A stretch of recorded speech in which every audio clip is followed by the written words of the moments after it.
क्या आप जानते हैं साइंस के कुछ ऐसे फैक्ट हैं जो कुरान में 1400 साल पहले ही बता दिया गया था, और मैं वो आज काफ़ी सारे फैक्ट मैं आपको बताऊंगा कि कुरान में ये सारा फैक्ट पहले से ही लिखा गया था जो आज साइंस और साइंटिस्ट डिस्कवर कर रहे हैं।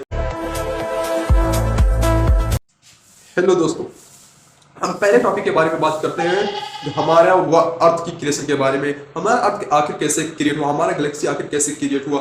तो हम सब जो किताबों में पढ़े, जो साइंस के बुक में पढ़े, वो सब कहाँ से आया? एक बिग बैंग थ्योरी जो है कि सब कुछ आखिर ब्लास्ट होता है और सब कुछ ऑटोमेटिक फॉर्म हो जाता है। इतना परफेक्ट कैसे फॉर्म होता है कि सब कुछ इतना एक्यूरेट फॉर्म हो जाए।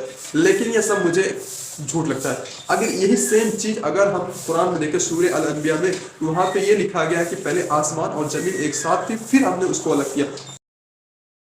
अगर हम यूनिवर्स को देखें तो यूनिवर्स एक मॉडर्न साइंस के हिसाब से बिग बैंग से स्टार्ट हुआ, लेकिन वही सेम चीज अगर हम कुरान के हिसाब से देखें तो सूरह अल अंबिया में लिखा गया है कि पहले आसमान और जमीन एक साथ थे, फिर हमने उसको अलग किया। अगर खुद तुम सोचो कि अगर हम बिग बैंग के हिसाब से देखें, जो बिग बैंग है एक आखिर ब्लास्ट होता है और सब कुछ इतना एक्यूरेट कैसे फॉर्म हो सकता है। लेकिन मुझे ये नहीं लगता, मुझे एक मिरेकल्स लगता है। अल्लाह ने इसमें ग्रेविटी डाले, ऑक्सीजन डाले, नाइट्रोजन, इतने सारे एलिमेंट्स आए हैं हम उसको गिन नहीं सकते। और एक ब्लास्ट से, एक बिग बैंग थ्योरी के हिसाब से इतना अच्छा है, इतना एक्यूरेट कैसे फॉर्म हो सकता है।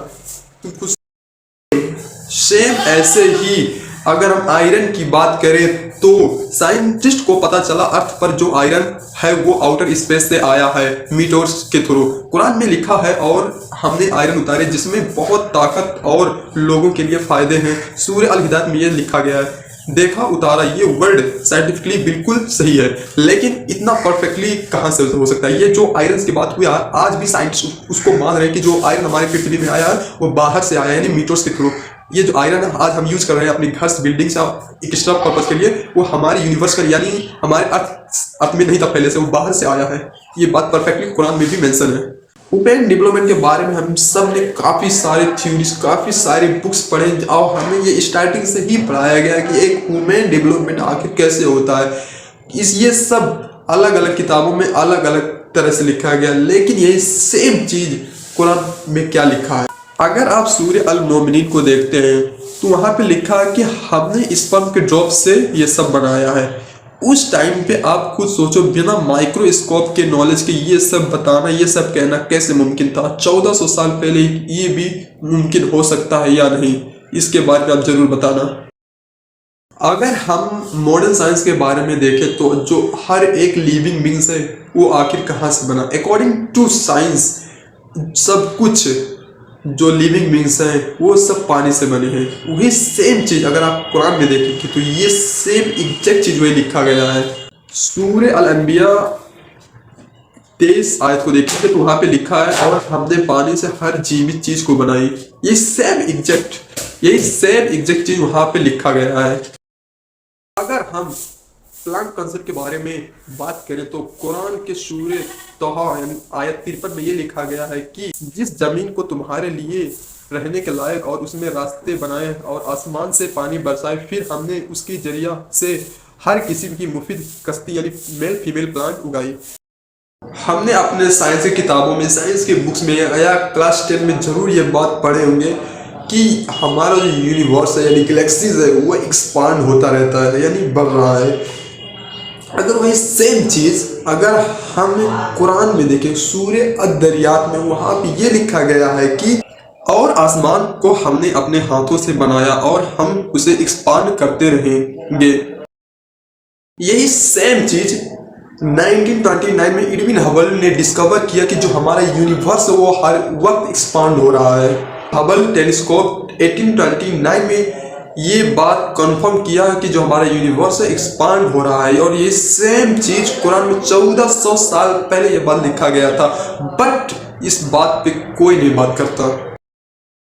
अगर हम अपने फिंगरप्रिंट के बारे में बात करें तो ये सेम चीज कुरान के सूरह अल क़ियामा में लिखा गया है कि क्यों नहीं हम उसकी उंगलियों के प्रतीक यानी फिंगरप्रिंट तक ठीक जोड़ सकते हैं। 1892 में यही सेम चीज फिंगरप्रिंट डिस्कवर हुआ कि हर इंसान, हर ह्यूमन का डिफरेंट है। इन द वर्ल्ड किसी का भी सेम नहीं हो सकता फिंगरप्रिंट। और ये सेम चीज कुरान में 1400 साल पहले लिखा गया था।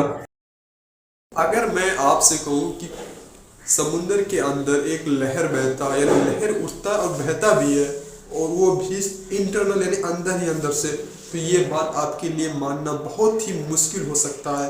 लेकिन यही सेम चीज़ साइंटिस्ट ने डिस्कवर किया और ये सेम चीज़ कुरान में भी लिखा गया है। अगर आप चाहें तो इस आयत को आप जरूर देख सकते हैं।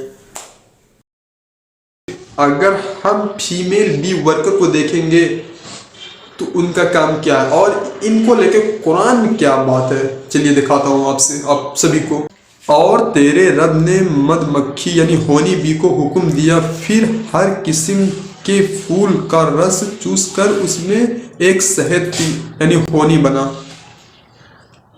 यही सेम चीज अगर हम साइंटिफिक फैक्ट के बारे में देखें तो क्या होता है, कुरान में यानी कुरान ने होनी बी के लिए फेमिनाइन जेंडर का इस्तेमाल किया यानी कुली।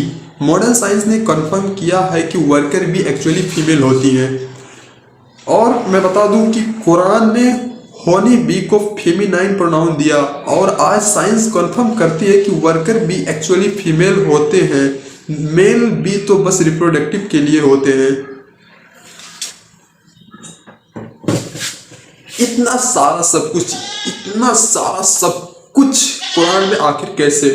इतना पॉइंट जो 1400 साल पहले किसी को डिस्कवर करना मुश्किल नहीं, नामुमकिन था, लेकिन ये सब कैसे हो गया, ये सब किताब में कैसे लिखा गया?